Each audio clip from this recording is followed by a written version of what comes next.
Hello and welcome to Fincham Travels. Today I'm coming to you from Edinburgh in Scotland. I'm currently outside Holyrood House, which is the King's residence when he is in Scotland. Join me for my travels around Edinburgh. The Palace of Holyrood, commonly known as Holyrood Palace, is the official residence of the British monarch in Scotland. Located at the bottom of the Royal Mile in Edinburgh, at the opposite end to the Royal Castle, Holyrood has served as a principal royal residence in Scotland since the 16th century. It is open to visitors as long as the royal family are not in residence. If the royal family are in residence, you're not going to get anywhere near the palace other than looking through the gates.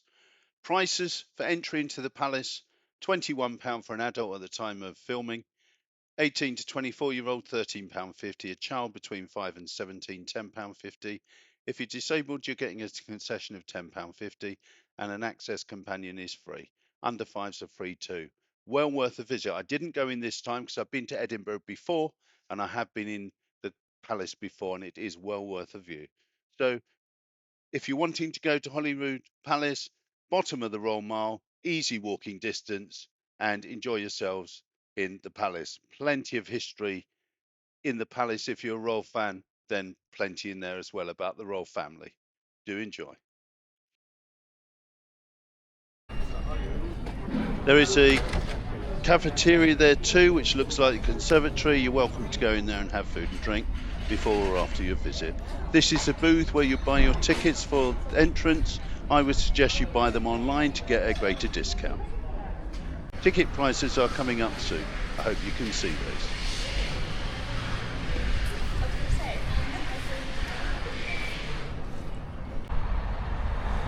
You do have access to these gardens for free. You don't have to pay. You can have a wander around the Royal Gardens if you wish.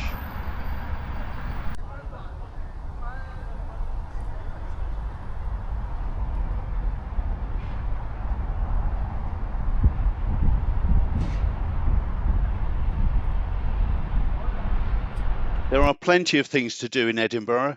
The next stop for me was the Ocean Terminal, where the Late Queen's private yacht is. There's a picture of the Late Queen. You can go on the Royal Yacht Britannia and have a look around. Get there on the tram. It doesn't take long from central Edinburgh. And prices, if you're buying online, £20 adult, £9.50 children, student £15, and a family ticket, which is 2 adults and 3 children, £50. Under 5s go free. Book online, it's cheaper. Get yourself down there. I must recommend this. It's a really good tourist attraction. I went on it last time I was in Edinburgh and I was very impressed. See how the royals lived at sea. Well worth £20 if you're an adult. Just some quick facts on the Royal Yacht Britannia. It's been a royal residence for over 40 years. The Royal Yacht Britannia has sailed over 1 million nautical miles on 968 state visits with the royal family, where they've entertained prime ministers and presidents globally.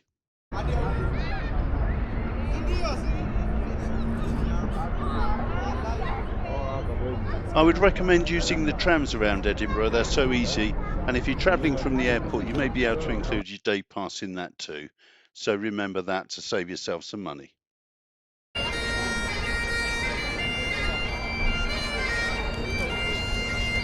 This is a Royal Mile.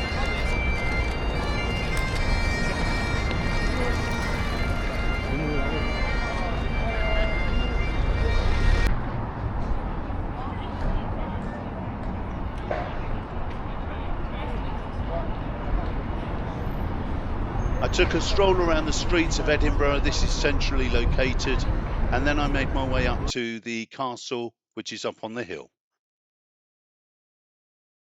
Where in Edinburgh is centrally located, I would recommend a castle, definitely. Tickets £21.50 adults, concession 17, children 13, under 7s are free. You must go in the castle. It's a great place to see lots and lots of history.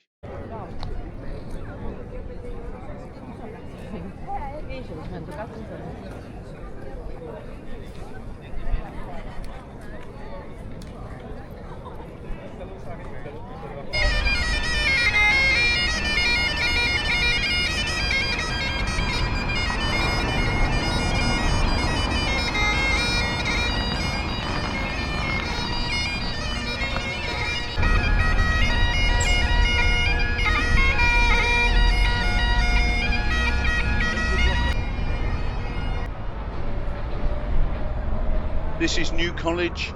This is in central Edinburgh. Fantastic looking building, worth a visit. And just near the college, there's lots of bars and restaurants as well.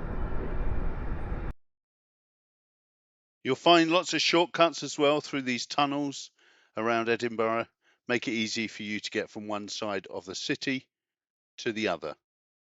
Now, I do hope you like bagpipes if you're going to Edinburgh. Bagpipes are being played all over the city.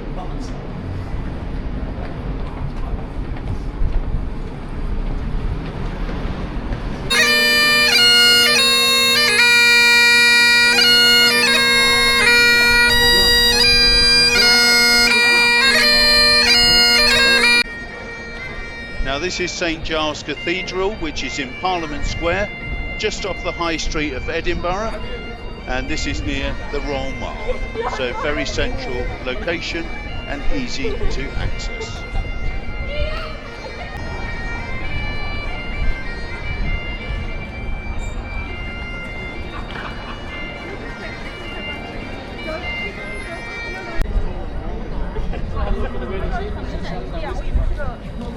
Now, this is the Royal Mile. This is a hive of activity both during the day and the evening. This is where a lot of people congregate to the pubs and the bars.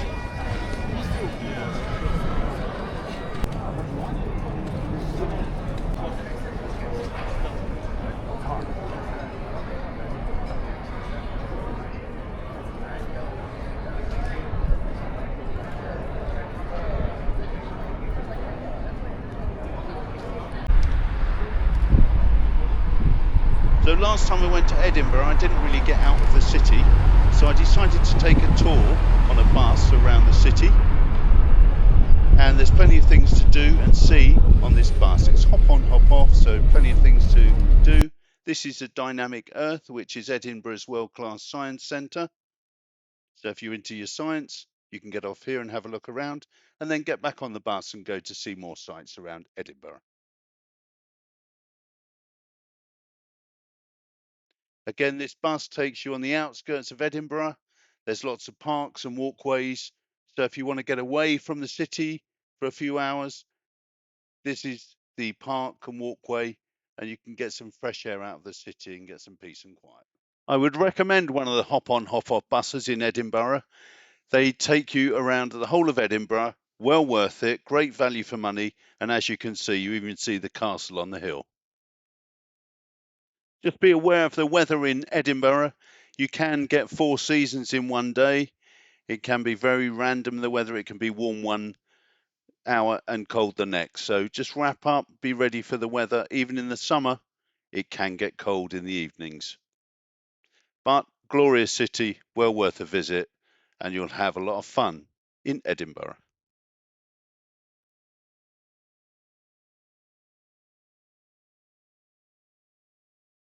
There's plenty of parks in central Edinburgh, plenty of shops as well. If you're looking to shop, then there's some great shops.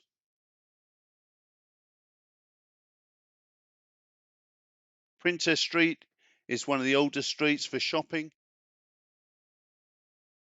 So you can travel to Edinburgh by plane or by train, or if you're coming on a cruise ship, maybe on a cruise ship. But the airport is pretty close to the centre of town, probably around half an hour. And the trains come right into the centre of Edinburgh. Now, coming into view is the Scott Monument. That stands proudly in Princess Street Gardens. The Scott Monument is one of the most iconic Edinburgh landmarks. And this is one of the largest monuments to a writer anywhere in the world. And these are Edinburgh trams, the best way, in my view, of getting around Edinburgh.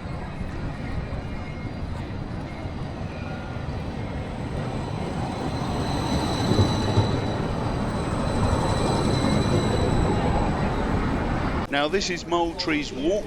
This is in Edinburgh's city centre. This is a new shopping area, relatively new, with designer shops and a new shopping centre. So you can shop here or you can shop in Princess Street. Both have decent stores.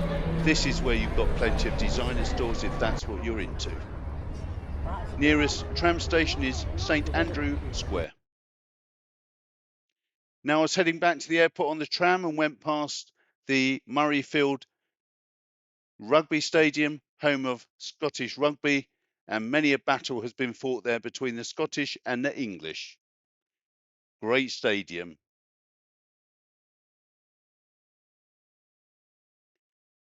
So transportation to and from the airport, you can go on the tram, which I would suggest is the best option. Or there's also buses to and from the airport. There seemed to be a lot of queues for the buses when I arrived, so that's why I opted for the tram, and I'm glad I did. I would use the tram again.